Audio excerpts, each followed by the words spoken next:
All right, Krystal, what's on your radar? Well, another week, another spate of rather devastating polls for one Donald J. Trump. Yesterday, we brought you a new NBC Wall Street Journal poll showing Trump trailing Biden nationally by 11 points. But wait, there's more. Quinnipiac is out with a poll that shows him down a stunning 15 points, with Biden leading 52 to 37. Now, that represents a 7-point shift against Trump in a single month. Earlier in the week, we also reported on a set of high-quality polls out of the Sunbelt states, including one showing Texas to be a virtual tie. We had the chance to ask a representative for the Trump campaign about whether they thought Texas was, in fact, a swing state. So here's what Director of Strategic Communications Mark Lauder had to say.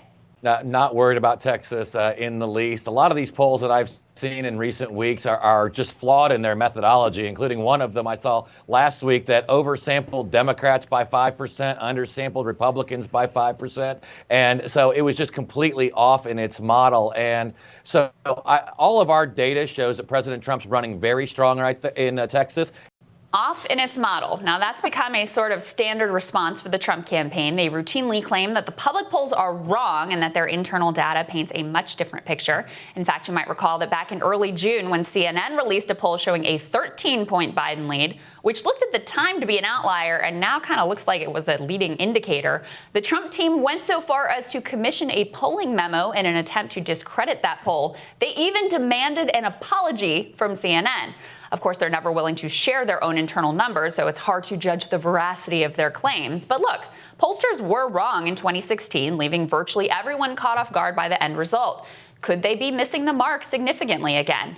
Voters actually seem to think so. A new Monmouth poll of Pennsylvania showing Biden with a sizable lead also asked respondents whether they believe there was a secret Trump vote not showing up in polls. So a full 57% actually said yes. So obviously, it isn't just the Trump campaign, but a sizable chunk of the public that doesn't believe Biden has the edge polls are showing him to have. So what, in fact, is the truth here? Now, I don't think the shy Trump voter theory is crazy, but there doesn't actually appear to be much evidence for it in the data. If the theory is that voters are embarrassed to admit that they're voting for Trump, then they'd be more likely to confess their true intent in automated polls where there's no live interviewer on the other line causing that theoretical embarrassment.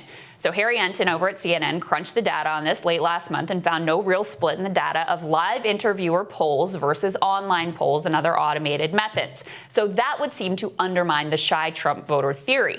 Now, I will say, in the most recent national polls, the live interviewer polls have, in fact, shown a bigger lead for Biden than the non-live methods. However, Nate Silver points out that this difference is likely because the live interview methods are still looking at all registered voters rather than just those likely to vote. Once you start screening for likely voters, it is likely to be of some benefit to Trump. One other piece here, even though the shy Trump voter theory was widely discussed in 2016 and widely credited with causing some of the polling inaccuracies that were so key, in particular in swing states, it actually doesn't look like that was the problem that year. For one thing, pollsters underestimated support not only for Trump, but for virtually all Republicans. For another, the states with the largest polling misses were the reddest states with the strongest Trump support. In particular, the two states with the largest errors were Tennessee and South Dakota, places where admitting support for Trump is hardly a matter of embarrassment. Instead, what looks like it happened is it appears that what screwed pollsters up in 2016 was primarily a failure to weight polls for education level, missing a key class dynamic. Because of Trump's strong support among white voters without a college degree, and because these same voters were less likely to respond to polls, that blind spot led a lot of state polls in particular to fail to capture an accurate picture of the electorate. Now, most pollsters say that they have incorporated this learning into their methodology now. So where does that leave us? There doesn't seem to be much evidence of a shy Trump voter phenomenon, and the pollsters say that they have corrected their education and class blind spot. On the other hand, once all the polls do include a likely voter screen, they may actually show the race to be a few points tighter than it appears now. But here's the thing. In 2016, relatively small adjustments and miscalculations made the difference between President Clinton and President Trump. This ain't 2016. Even if the polls right now are as wrong as they were back in 2016, that would mean Biden would only win 310 electoral college votes instead of the 390, which he is on track to win based on current polling. As a reminder, you need 270 to win. So Trump could still win the presidency and lose the popular vote like he did last time around, but he's got to make up somewhere around 5 points nationally if he's going to be in the ballpark of pulling that off, and that is assuming that his true national vote deficit is the 9-point average of polls and not the 11 or 15-point poll deficits which just came out.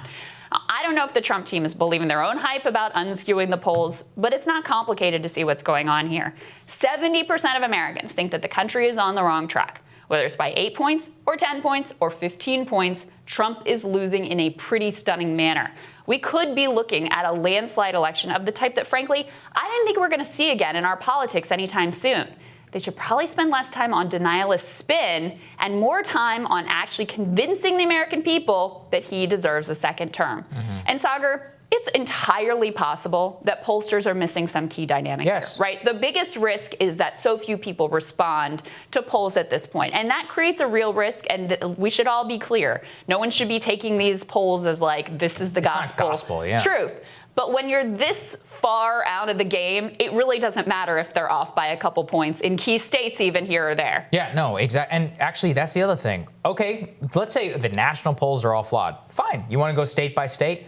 538's average. Right now, state polling averages are such that Biden continues to lead the polling averages of states worth 368 electoral votes, while Trump leads in states excuse me, with only 170 electoral votes. Wow. 170. Yikes. Not a single one of the swing states that Trump won in 2016 is he up in here. Now, the margins in them are close, right? Like North Carolina, it's a D plus 2.9 state. Arizona, D plus 2.6. Ohio, D plus 2.2. Ohio's supposed to be R plus 10, okay? It's not supposed to be D plus 2.2. Arizona's not supposed to be 2.6.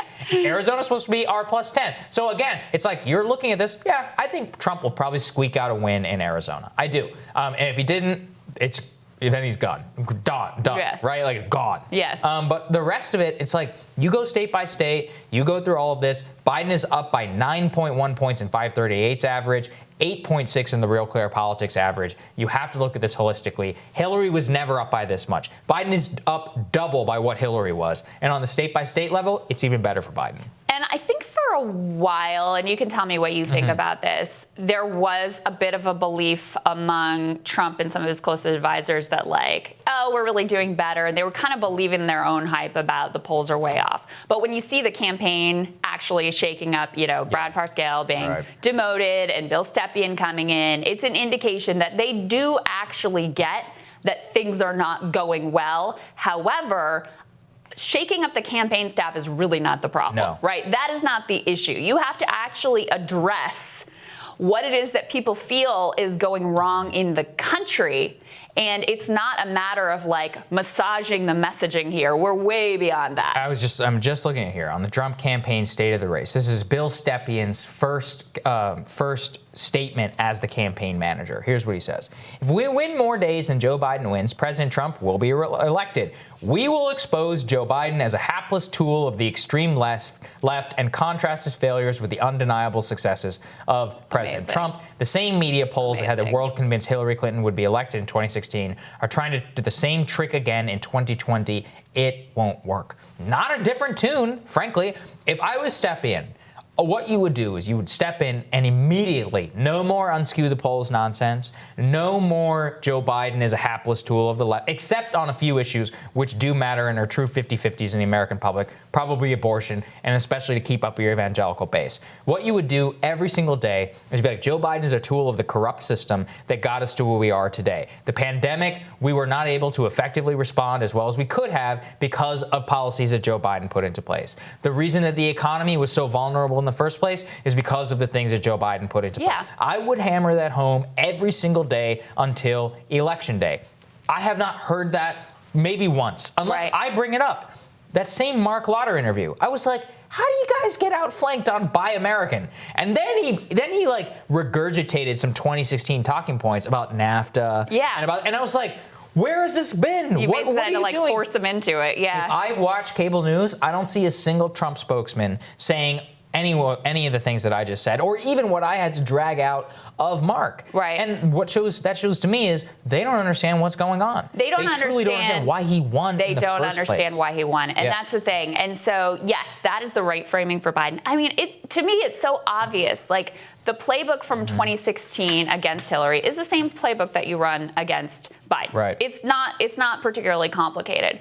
But that's not enough, right? No, it's not. You have to do that piece, which they're not even doing that part well. Like, they have this ridiculous, he's a leftist Marxist. But that's how you lose by 15. If you do bad governance and you have bad messaging, that's how you're. That's how you lose by 15 in a massive landslide that is, beyond what any of us imagined was going to happen anytime soon in our incredibly divided politics. So you have to do that, and you actually have to do something so that people feel safe and like they have hope, and it's not 70% of Americans saying that we're on the wrong track. Yeah, that's right. Bernie came so close to doing this. There was that maybe 1 or 2 week period where they had Biden on the ropes on Iraq, and they were trotting out John Kerry, and they were just outright lying, and at the same time had him on the ropes on Social Security. Yep. There was a 2 week period where I thought, and if he had the guts, frankly, he could have finished him, but didn't have it. And I never thought that would be an issue for Trump, but the problem is they don't know what to hit him on. They're hitting him on the wrong stuff, and Americans are like, hey, man, I still can't go to work. I can't send my kids to school, and I don't trust you and actually take care of me, so I'm not going to listen. And until you fix that problem, they're not going to listen to anything else. I also think the fact that Trump can't do the rallies affects his performance, because he used that to workshop a lot of his lines and approach and his policy. He'd try on a line, he'd see what the response was. Like, one thing that he's very good at is reading the energy of a crowd like that. And so that source of information has been completely cut off for him. And being in the White House, and we saw it with Barack Obama too, like, you just become it's incredibly insular. It makes you completely removed from what is actually going on with most Americans, and especially when you choose to surround yourself with the people that Trump has surrounded himself with. So that's a great point. Here we are. Next on Rising, Senate Democrats spent millions to help corporate-aligned candidates defeat their progressive primary challengers. Friend of the show, David Sirota, is going to share just how much money and how it all went down when Rising returns.